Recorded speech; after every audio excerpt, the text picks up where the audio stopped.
Ayer tuvimos noticia del naufragio de un cayuco que salió desde Gambia, que iba hacia Canarias, y que de momento ha dejado 40 muertos, según la ONG Caminando Fronteras. Su portavoz es Elena Maleno. Elena, buenos días. Hola, buenos días. ¿Qué noticias tenéis de cuándo se produjo y en qué circunstancias ese naufragio? Mira, pues se produjo el día 27. Ahora mismo estamos verificando si hay dos supervivientes más, lo que elevaría a la cifra a 18, pero aún así estaríamos hablando de una cifra entre desaparecidos y cadáveres recuperados de entre 142 y 144 personas. Sabemos que las labores de búsqueda de cuerpos continúan en estos momentos por parte de las autoridades mauritanas. Es muy importante encontrar cuerpos para darle para que las familias puedan hacer un duelo y puedan descansar. De los 18 supervivientes, hay personas de Gambia, de Senegal y una persona de Ghana. Y las primeras investigaciones, pues eso, confirman que era un cayuco de Gambia, que probablemente salió entre el 20 y el 21 de agosto y que seguramente se acercó a tierra mauritana pues con el fin de pedir ayuda y no sabemos en qué circunstancias volcó, produciendo ese número de víctimas tan terrible. ¿Sabéis por el testimonio de los supervivientes que venían a Canarias? Sí, efectivamente, era un cayuco que venía a dirección a Canarias con 160 personas a bordo. 140 personas, por tanto, entre fallecidos y desaparecidos. Es una de las mayores tragedias de este verano.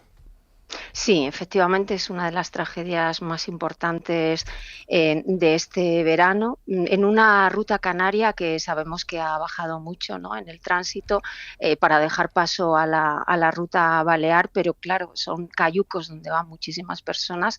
El último que llegó a Gran Canaria, que logró llegar y que se lo encontró un carguero que estaba ya ese cayuco también a la deriva, llevaba a bordo más de 200. Hay menos embarcaciones, por tanto, pero es verdad que las que intentan llegar aquí son grandísimas embarcaciones que llevan esta gran cantidad de personas, como describe ahora Elena. Hablabas ahora de el cambio en las rutas, de cómo efectivamente pues ya la ruta balear se ha convertido en la segunda ruta después de la canaria y ha sobrepasado a las personas que intentan llegar a nuestro país a través del estrecho. ¿A qué atribuyes este cambio? ¿Por qué ahora hay tantas llegadas a las Islas Baleares? ¿Desde dónde procede y por qué? Bueno, son rutas que se abren, ¿no? Nuevas, sobre todo porque no podemos compararla con la ruta canaria, puesto que la mayoría de las personas que llegan a Baleares son personas que salen desde Argelia y desde el Cuerno de África. Mira, en la segunda quincena de agosto hemos tenido 2 naufragios en la ruta balear, uno de ellos con 4 víctimas y otro con 12. Y además hay hasta el momento 2 embarcaciones completas desaparecidas, una con 26 personas y otra con 7 personas. Y muchas de las personas de esos naufragios y de esas desapariciones provienen de Somalia y de Sudán del Sur, ¿no? Entonces estamos hablando de una ruta totalmente diferente, de personas que antes transitaban por Libia, por Túnez, que les han echado de allí, que les han expulsado, que les han perseguido, les han matado y que están buscando en la ruta de Argelia una forma, ¿no?, de huir, puesto que no pueden volver atrás. Y eso es lo que explicaría el cambio, es decir, que ahora haya más personas que intenten llegar a Baleares precisamente porque tienen que salir desde otro punto, que es Argelia, y eso hace prever que esa ruta, por tanto, vaya en aumento a partir de ahora. Bueno, es una ruta que ha sido invisibilizada mucho durante estos años por parte de las autoridades y no entendemos cuál es el motivo político de ello. Sabemos que es una ruta que está presente, una ruta donde transitan personas con especial vulnerabilidad y sabemos que esas personas cada vez se están moviendo más y por lo tanto hay que visibilizarla, hay que explicar lo que está pasando allí, hay que tener más información, bueno, pues para tomar las medidas para poder proteger los derechos humanos de las personas que están llegando. Imagínate cómo llega una persona de Somalia o cómo llega una persona de Sudán del Sur. Muchas veces vuestra ONG Caminando Fronteras da datos que son más precisos que los que ofrecen, por ejemplo, las autoridades oficiales o los gobiernos. ¿Cómo recabáis vosotros la información, Elena? ¿Cómo sabéis del número de personas que van y cómo muchas veces sois vosotros los que nos contáis antes que llegue una nota oficial el hecho de que se está produciendo un naufragio o una tragedia en el mar? Mira, nosotras tenemos un teléfono desde el año 2007, un teléfono de alertas de personas en riesgo en los cruces migratorios 24 horas. Allí nos llaman desde familiares a personas desde las propias embarcaciones cuando están pidiendo auxilio, ¿no? Toda esa información diariamente nosotras la pasamos a las autoridades porque alertamos a los servicios de rescate no solo del Estado español, sino de todos los países que tienen que proteger el derecho a la vida. Pues ahora, estamos trabajando ahora con Mauritania, pues con Marruecos, con Senegal, con Argelia. Y a partir de ahí seguimos, ¿no?, verificando qué pasa con esa embarcación hasta el final, si hay un naufragio, qué personas han sobrevivido y hacemos y elaboramos una base de datos en la que vamos sacando esa información. Pero esa información, como te decía, también la tienen las autoridades. Nosotras todos los naufragios, todas las informaciones que tenemos, por ejemplo, se las pasamos al CCRC de la Guardia Civil en Canarias, ¿no?, con los que tenemos, bueno, pues una buena colaboración. Otra cosa es que las autoridades no quieran dar esas cifras, no quieran publicar el impacto que tienen las rutas migratorias en el derecho a la vida en una democracia como es el Estado español. Con todo este contexto y esta realidad, con estas 140 personas entre fallecidas y desaparecidas que, de acuerdo con vuestros datos, intentaban llegar a Canarias y produjo ese naufragio de hace unos días, ¿cómo asistes al debate político que hemos vivido esta semana en España por la reubicación de los menores, de los niños y adolescentes migrantes que están en Canarias, Ceuta y Melilla? Bueno, pues con terror. Con terror precisamente por eso, porque creemos en los derechos humanos y el debate es un debate que habla de migración y no habla de infancia. Que habla de mercadeo político con la cuestión migratoria y no habla de los derechos de los niños, las niñas y los adolescentes. Un debate que no pregunta qué quieren esos niños, niñas y adolescentes, ¿no? Qué arraigo tienen, por ejemplo, en determinados territorios para que sean transferidos allí, ¿no? Se está hablando de reparto, ¿no?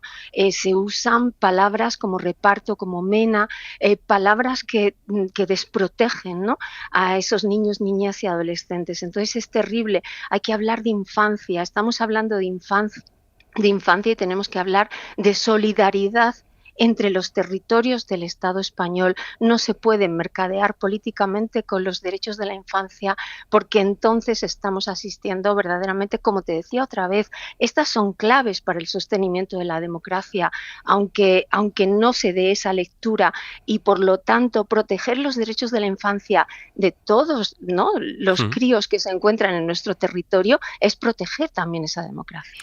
Elena Maleno, portavoz de Caminando Fronteras. Muchas gracias. Gracias a vosotras. Buenos días. Voy a empezar, Mariola, el análisis contigo en la medida en que ahora Elena Maleno hablaba de derechos, desde el punto de vista del derecho y de la política. ¿Qué reflexión te suscita lo que nos acaba de contar Elena Maleno? Mira, yo creo que cuando ocurre una tragedia como esta, un naufragio, hablamos de eso, de tragedia, ¿no? Y a veces al utilizar esta palabra parece como si estuviéramos incorporando un elemento de imprevisibilidad y un escenario en el que la acción política no puede intervenir. Y yo creo que tenemos que eliminar esta nota o este rasgo porque sobre esto que está ocurriendo, la acción política sí puede intervenir y debe intervenir. Hablamos de migración irregular y eso tiene unos componentes muy determinados y tiene unas medidas de acción muy concretas. Hay que trabajar en origen, con los países de origen. Países, muchos de ellos fallidos, que obviamente esa condición ya impulsa a las personas a buscar un futuro mejor. Y frente a ese deseo y ese impulso que es tan fuerte, obviamente o proponemos soluciones de vida, o obviamente la migración irregular no la va a parar nadie. Y desde luego hay que insistir en que la migración, la óptima es aquella que es ordenada, regular y segura, como dice el Pacto de Naciones Unidas. Pero tenemos que trabajar no solo en el control de fronteras, sino también en todo lo que tiene que ver con el salvamento marítimo, porque esto sí que es una norma de derecho internacional que nadie, ningún Estado puede obviar. Y desde luego el cambio de rutas nos invita a pensar la colaboración de algunos Estados y la necesidad de abrir nuevas vías de negociación con otros para que la colaboración en frontera siga siendo igualmente intensa. No y, parece... acabo, sí, sí, sí. y acabo con una reflexión por la que empezaba tu invitada, que tiene que ver con el duelo de las familias que han perdido a esas personas y la importancia para que ese duelo sea un duelo saludable, rescatar los cadáveres. Porque de lo contrario, impedimos eso y, sobre todo, hacemos que el Mediterráneo sea una fosa común. Y obviamente creo que España está a favor de las fosas comunes. Iba a decir, desde luego, Monrosi, que con estos elementos que ahora está describiendo Mariola, no parece que el debate político en nuestro país vaya a ir por ahí, ni mucho menos. Al revés. No, ni en nuestro país. Hablábamos antes de las cosas, tantas cosas malas que han pasado en el verano y que vienen pasando desde hace tiempo, ni en nuestro país ni en nuestro entorno. Yo creo que una de las lecturas más pesimistas en el marco de la Unión Europea tiene que ver en los últimos años con la deriva en las políticas migratorias comunitarias. Por ejemplo, las instituciones comunitarias se han impregnado de ese tufo anti-inmigración ultra y en nuestras propias políticas comunitarias se ve. Coincido con Mariola en que hemos como asimilado como algo parecido como parte del paisaje la inevitabilidad de miles de muertes que incorporamos a nuestra rutina y seguimos salvando las distancias porque cada circunstancia es diferente. Pasa un poco como con los asesinatos machistas, ¿no? La normalidad con la que hemos integrado en nuestras vidas que decenas de personas, que cientos de personas, cientos de mujeres hayan muerto, pues igual que mueren miles de personas migrantes. Según la Organización Internacional para las Migraciones, solo el año pasado, intentando llegar a las costas europeas, y son datos que todo el mundo cree que se quedan muy cortos porque son muy difíciles de recopilar, entre otras cosas porque lo explicaba Elena Maleno, las administraciones públicas no ayudan, pero como digo, según datos de la Organización Internacional para las Migraciones, en el año 2024 se ahogaron 3.363 personas. Eso no es inevitable, eso es política, eso es una decisión política. Es una decisión política en gran parte lo que pasa en sus países, los motivos que le hacen huir de sus países, las guerras, la sequía, las hambrunas, todo eso es política, todo es política. Son decisiones políticas, no es inevitable. Y por supuesto, evidentemente, lo que nos atañe en primera persona, lo que nos interpela es pues que se mueran en nuestras costas. Debería ser un orgullo de país, un orgullo. Deberíamos sacar pecho permanentemente de que en nuestro país exista gente como la de Caminando Fronteras o la del Open Arms, que estos días han sido señalados además también, evidentemente, por los de siempre, llamándolos negreros, precisamente ellos, ¿no? La ultraderecha. Y el relato que hemos aceptado, además, también como parte pues de esa justificación de inevitabilidad de esas miles de muertes, es un relato basado además en datos absolutamente falsos. Las conclusiones catastrofistas suelen ser siempre también interesadas y reaccionarias. Igual que ahora, y lo hablaremos seguramente luego, hay quien intenta arrojar dudas sobre el modelo del Estado de las autonomías y que eso ha sido un fracaso y un lío. Hay quien intenta decir que también ha sido un fracaso nuestro modelo de integración de las personas migrantes. Y no es verdad, no es verdad. España, país migrante por excelencia a lo largo de su historia, también es una historia de éxito en los últimos 40 años respecto a la integración de las personas migrantes. Y hay un montón de sectores económicos demandando más población y más población migrante para ocupar determinados puestos. Y sobre todo, lo más importante, a menudo compramos ese relato de que son inmigrantes sin papeles. Y no son inmigrantes sin papeles. Esa no es la definición. Son personas con derechos respecto a las cuales nosotros tenemos obligaciones de acogida.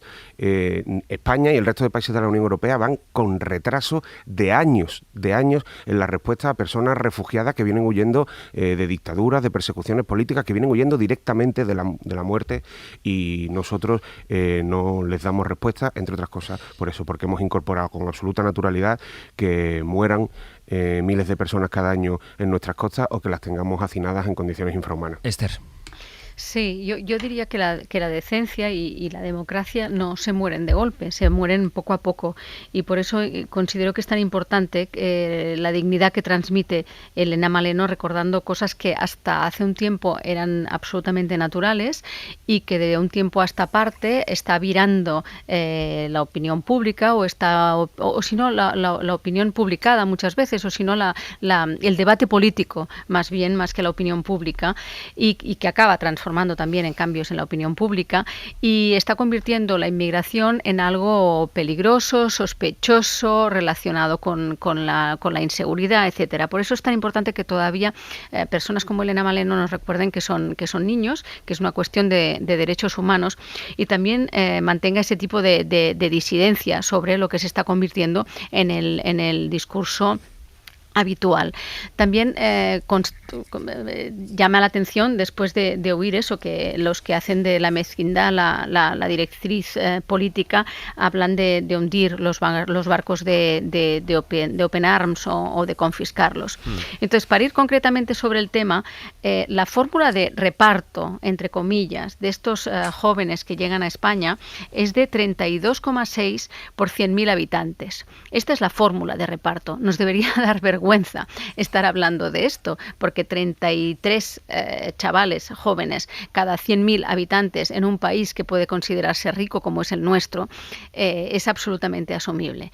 Por lo tanto, hablemos menos de ese reparto de los chavales y hablemos más de cómo se paga ese reparto de los chavales, quién se ocupa de ese reparto y cómo estas personas se les dan los instrumentos para que se integren en una sociedad que además desde el punto de vista egoísta económico les necesita, no solo ya desde un punto de vista de derechos humanos o de riqueza cultural y social. Sí, déjame puntualizar una cosa, porque estáis refiriéndose a esos mensajes de, es un tuit de Abascal que proponía hundir el Open Arms. Es el tuit del que hemos hecho referencia aquí. Lo que iba a decir Mariola es que con esta perspectiva desde la que esta mañana estamos hablando de la inmigración, más desde el punto de vista de los derechos humanos, sin embargo, es evidente que este es un asunto político que en Europa además es bandera de muchos partidos. Ya no hablo solo de la ultraderecha, sino que ha entrado de lleno en la agenda y que es verdad que mueve votos, tendencias de voto, y que también hay mucha gente que piensa y que tiene razones para pensar que esta inmigración tiene que llegar inmigración que hace falta, pero que tiene que llegar de forma ordenada y demás, y parece que las dos cosas sean incompatibles. Yo creo que este es el punto al que hemos llegado. Por eso yo creo que me parece interesante, era lo que yo quería apuntar también, Sastre, en la conveniencia de cuando ordenamos los debates, distinguir claramente lo que es la migración regular, y hacía Monrossi ese llamado un poco a cómo hemos integrado bien y sin grandes dificultades a este tipo de población que llega por los cauces ordinarios, con la documentación en regla, etcétera, etcétera, de la migración irregular, que es de la que estamos hablando, digamos, hoy a la vista del naufragio, ¿no? Y la migración irregular, obviamente, creo que la acción política sobre ella es intentar reducirla, y el control de fronteras es inevitable. La política de control de fronteras es inevitable porque, como señalaba antes, el mandato de Naciones Unidas es que la migración en la medida de lo posible sea segura, ordenada y regular, porque esta es la que ofrece las máximas garantías para los migrantes, no solo para los países de acogida, que por supuesto también. Pero dentro de la migración irregular, obviamente hay un sector, cuando llegan en un cayuco, que pueden ser no migrantes irregulares, sino potenciales solicitantes de protección internacional o asilo, para que nos entendamos todos. Y obviamente ahí les cubre y les garantiza el derecho a ser acogidos y a ser ofrecida esa protección sin la obligación de ser devueltos. Y luego está también el caso de los menores no acompañados, que también tienen unos derechos en los que la no devolución no es estricta en estos términos, pero sí podríamos decir que es una de las consecuencias más naturales. En definitiva, que el fenómeno de la migración requiere también un tratamiento muy singularizado, porque en algunos casos son merecedores de unos derechos y, por tanto, el país de acogida de unas obligaciones que no puede renunciar a ellas, pero no en todos los casos ese haz de derechos, ese abanico de derechos se expresa en toda su plenitud, y en ocasiones la devolución es una obligación también. Y eso requiere obviamente tratados internacionales con los países de origen, etcétera, etcétera. Creo que necesitamos también abordar esa realidad desde esta complejidad, porque de lo contrario también la sociedad obviamente reacciona con miedos, con inseguridades y comprando discursos claramente xenófobos.